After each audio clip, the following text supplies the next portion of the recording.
Rayleigh is a swordsman, right? Yeah, I'm pretty sure the vast majority of folks would say that Rayleigh is a swordsman. Of course, the same would apply for Gold D. Roger. Of course, Oden, the Chad of Wano. Shanks, the world's greatest swordsman, Dracul Mihoku. The man vying for that title, Ronor Zoro, is, of course, without a doubt, a very damn good swordsman. Of course, the Scabbards, Kinemon, Kikunojo, Denjiro, and so on and so forth.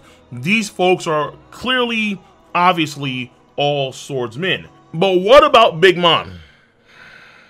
Is Big Mom a swordsman? Or in this case, I guess a swordswoman.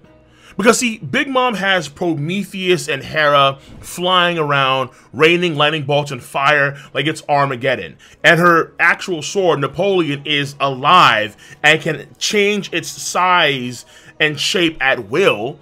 And then on top of that, she can combine Napoleon with Hera or Prometheus for even weirder and crazier stuff. So is Big Mom a swordswoman? Is Fujitora a swordsman? The man can do gravity rings and bring down meteorites.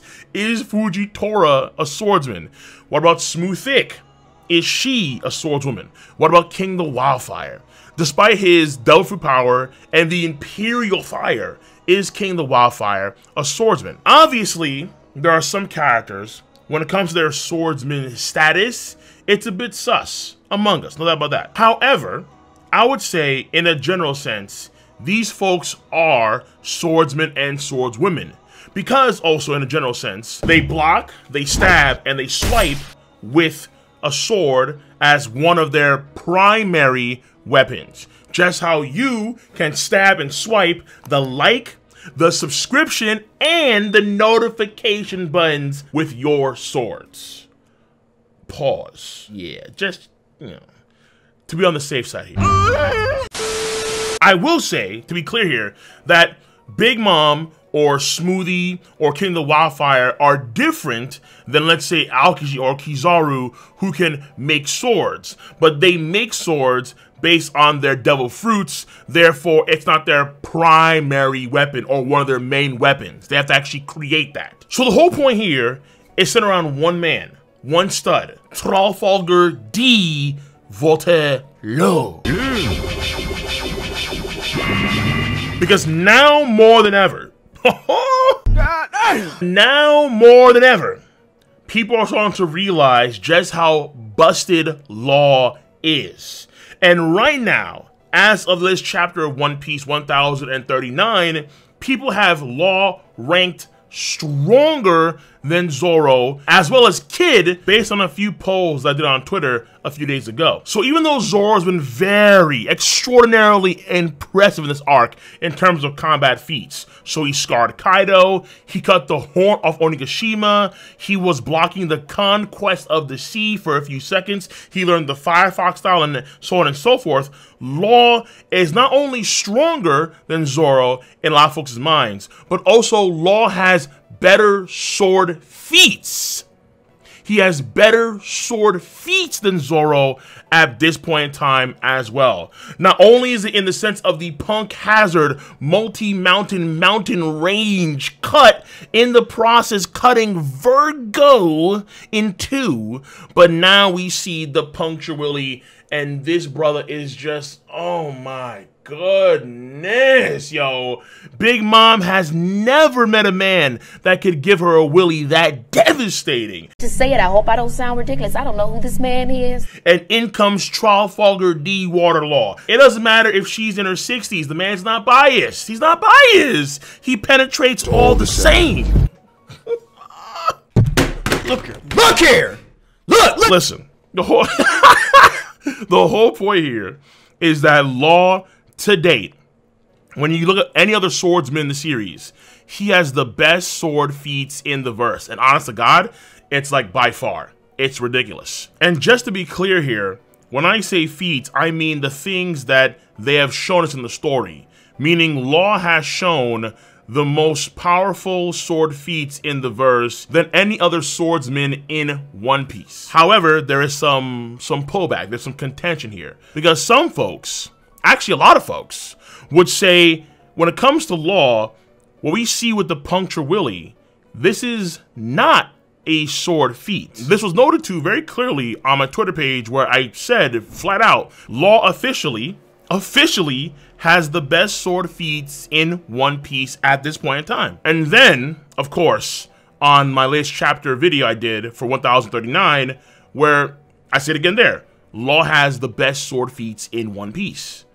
And of course, the main contention here is the devil fruit being the primary reason why Law can do these things rather than swordsmanship and physical strength. And I do understand this very well. I definitely do. Because I've talked about this in a video I did almost 2 years ago, when I talked about the reason why Shanks, in my mind at least, Shanks is stronger than Mihawk. And in that thumbnail, the main text is true swordsman. So there is an idea that I have when it comes to One Piece, when it comes to true swordsmen. And I agree that Law is not among these true swordsmen, but Law, I think, is still nonetheless a swordsman. And so even though Law does rely on his different power a lot, just like Big Mom, King the Wildfire, Smoothie, and so on and so forth, their feats with their swords are still just that, sword feats. So when Brook cuts someone at extreme speeds, not only is he cutting,